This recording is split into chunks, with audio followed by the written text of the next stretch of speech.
the chair is probably the most used piece of furniture in each of our homes, because 80% of our waking hours is spent sitting. And it's more so now during this lockdown time when we are confined to our homes. But sitting is probably one of the fundamental causes of back pain, which is so common today. Most of us have experienced some form of back pain or the other, and for many of us it is often chronic, not bad enough to to get ourselves to a doctor or be flat, but enough for it to be nagging us all the time. Okay, so what happens in our typical day? So when you get up in the morning, let's say you make a cup of tea, you're going to come and sit at probably this is your dining table, you're sitting and having a cup of tea, and you're reading your newspaper, and you're sitting down and doing this, right? After this, we head to breakfast, and we're at the dining table having our breakfast, and then from there we're heading straight to work. Nowadays it's at home, but otherwise we're heading to office, sitting in a car, and then heading to work, and then we are sitting in the office in front of a computer.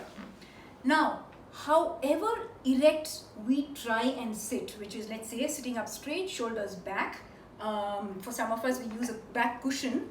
However erect we try and be working on the computer, at some point in time you will begin to feel the strain on your back. Okay, why is it that despite all the precautions we're facing this back pain? Because of constant sitting and constant use of the chair.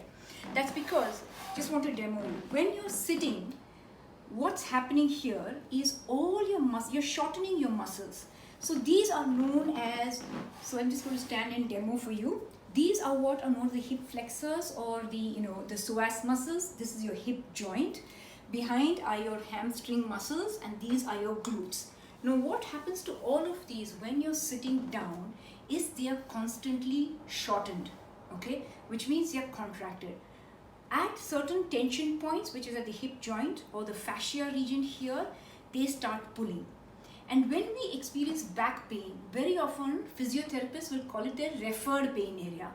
When they say referred pain, it means that the pain is not, this is not the origin of the pain. The origin of the pain is somewhere else.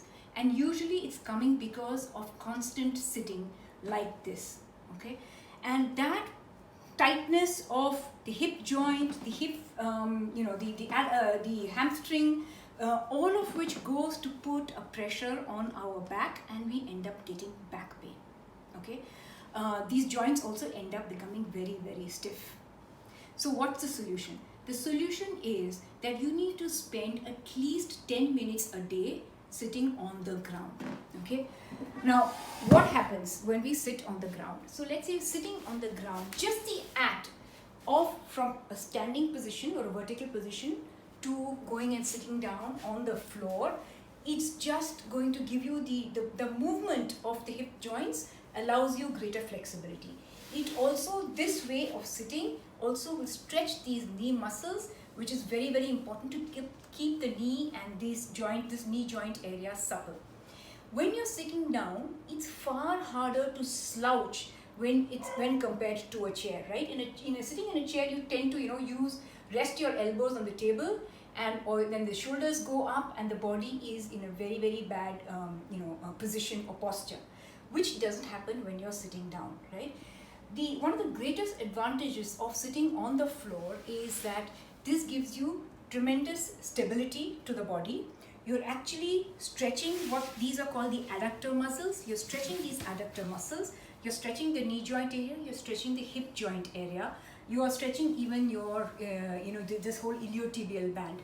So sitting on the ground gives you tremendous amount of flexibility, movement. It also gives you a lot of stability. It also strengthens your core and keeps you erect far better than sitting on a chair. Okay, so that's all the postural parts and the good parts about sitting down. In fact, what I do in the mornings is when I have my, let's say, cup of chai, or if I'm reading the newspaper or working on my computer, I've got this little contraption. You can actually buy this online. So when the lockdown lifts, you can buy them online. So I have this little contraption where I put it down here, and I put my newspaper here, and then I'm putting my cup of chai here, and I'm sitting and reading the papers, right? Now I know that for a lot of us, we're not able to sit immediately this way. So what you can do is actually even a position like this, if you're not able to fully stretch, is an option for you. Stretching your legs out like this is also great. It actually stretches these hamstring, the calf muscles, all of which tend to get shortened by just sitting on the chair. This is fantastic for you. And the other thing that you can do is, which is called Vajrasan. This is another way of sitting if you feel comfortable. In fact, this is one thing we tell all our clients, and I tell all my clients, that for all of us who have a digestive issue, or if you feel full after a meal, right after a meal, if you sit in this Vajrasan position, remember your sit bones should be between your heels, your food will digest better. When you sit, Ayurveda says that, well, that's my little dog, Ayurveda says that when you sit and eat, sitting on the floor and eating is far better for digestion than sitting at the table, because the mere act of going forward, bending to pick up your food and taking it to the mouth, just that movement will stimulate the production of stomach acid and the digestive enzymes. It gets them going much better. So sitting on the floor and eating is far healthier. However, I understand it's quite impractical for a lot of us. So I would advise that at least practice sitting in whichever way you feel comfortable for at least 10 minutes in a day.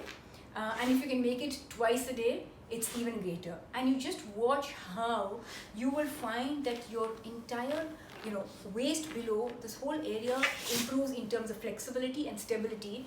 And this is very, very important as we age, because remember, your balance also keeps going. So the sitting down and standing up will help improve your balance as well.